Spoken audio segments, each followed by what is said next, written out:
Have you ever wondered why some people thrive financially while others stay stuck, even if they earn a good salary? The answer is rarely about how much you make, and almost always about your mindset. Today, I'm going to share the 10 most powerful lessons that completely changed my financial life. Any one of them could be the game changer you've been missing. So go ahead and hit that like button, share this with someone who needs to hear it, and subscribe to the channel for more life-changing content. So go ahead and hit that like button, share this with someone who needs to hear it, and subscribe to the channel for more life-changing content. If there's one skill that separates those who thrive from those who constantly struggle, it's the ability to delay gratification. Instead of chasing instant pleasure, financially savvy people choose to plant seed today so they can reap far more in the future. Research shows that being able to delay rewards is directly linked to financial success. A classic example: long-term investments in the stock market. Those who started investing consistently back in the 2000s, even through all the crises, most likely saw their wealth multiply. Here's the simple rule I live by: if you can't afford to buy it twice, don't buy it. Sounds strict? Maybe, but this mindset saved me from debt and impulsive spending. And this lesson applies to everything, from upgrading your car to settling for a job you don't love because you're afraid to take a risk. Life rewards those who know how to wait. 2. Track the big 3 numbers. You might be earning a lot of money, but if you're not tracking the key numbers in your financial life, it's like sailing without a map.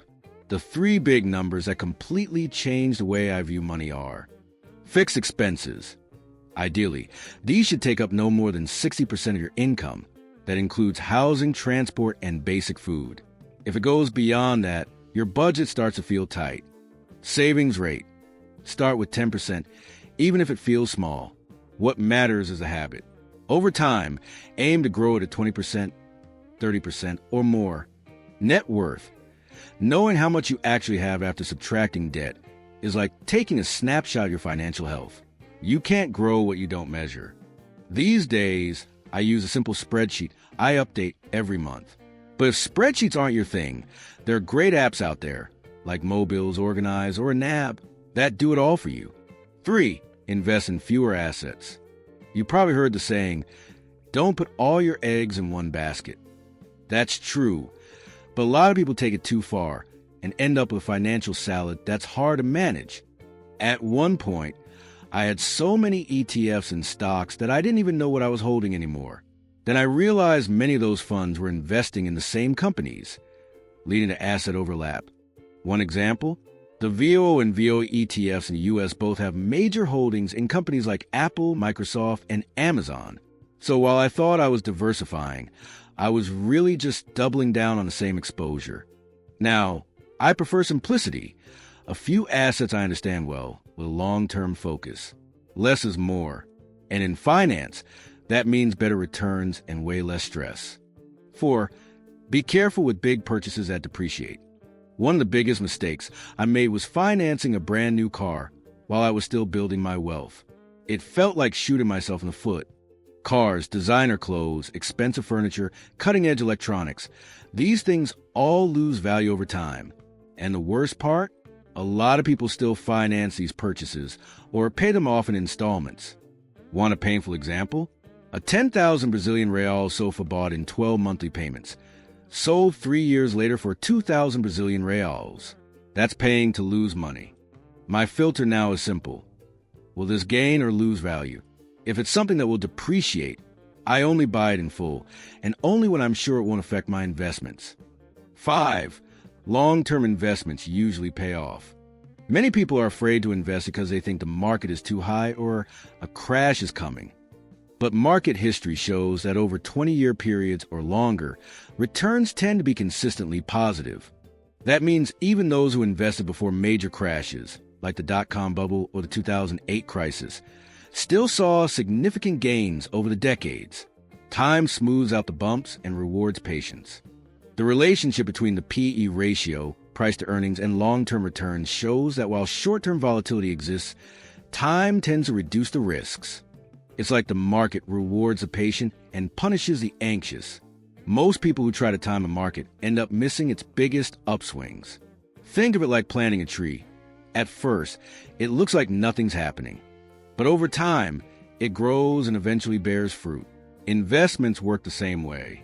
The sooner you plant, the more time compound interest has to do its magic.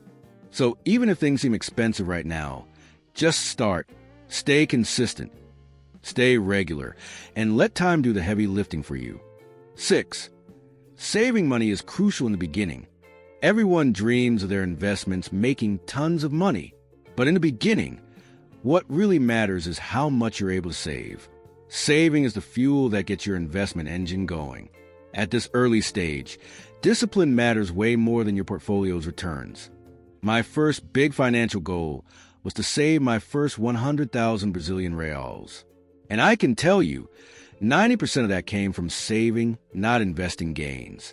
That amount gave me peace of mind, freedom to choose, and the confidence to invest with patience and a long-term mindset. Compound interest only works its magic over time. In the early years, it's your ability to save that really moves a needle.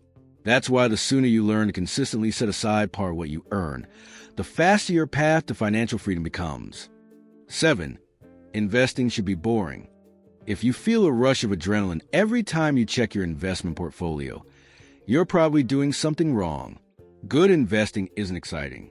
It's steady, predictable, and yes, a little boring. But that's exactly what makes it reliable. My best investments were the most boring ones. Buying index funds, leaving them alone and forgetting about them. The more I tried to beat the market, the more frustrated I got. I lost sleep, spent hours analyzing charts, and wasted energy trying to predict the unpredictable. In the end, I realized that peace of mind is worth far more than a few extra percentage points. My philosophy now is simple. If I forget my brokerage password and don't even notice, I'm probably doing it right. Letting time work in your favor is one of the most powerful and most overlooked investment strategies out there. 8. Don't compare yourself to others. For a long time, I felt frustrated watching friends buy new cars, travel abroad, and post pictures of fancy dinners.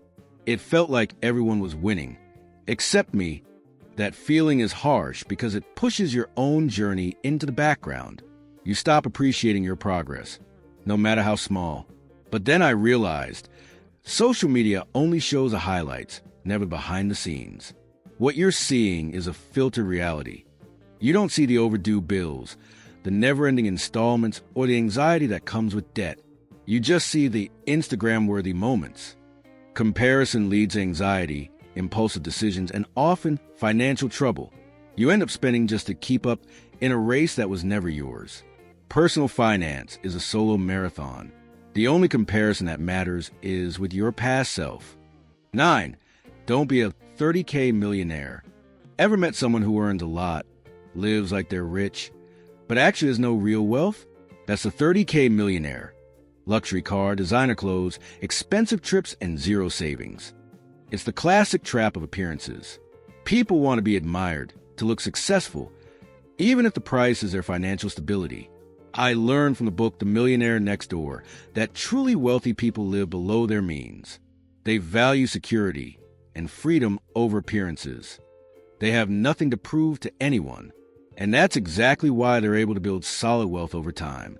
These days, I focus on building assets, not trying to look prosperous. And you know what's funny?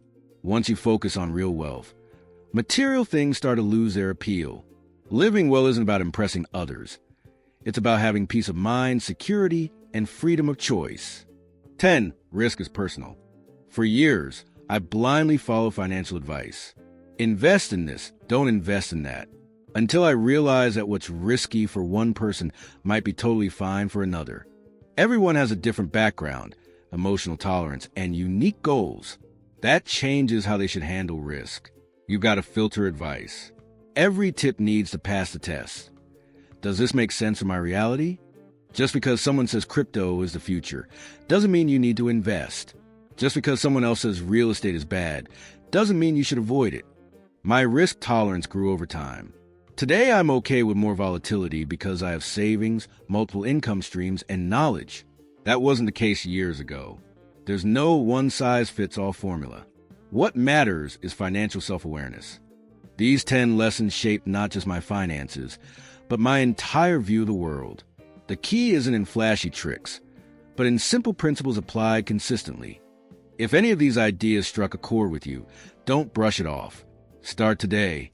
Remember, financial freedom doesn't just happen. It's built with intention. If this video helped you, like it, leave a comment, and share it with someone who also needs to transform their financial life. And of course, subscribe to the channel for more content like this. See you next time.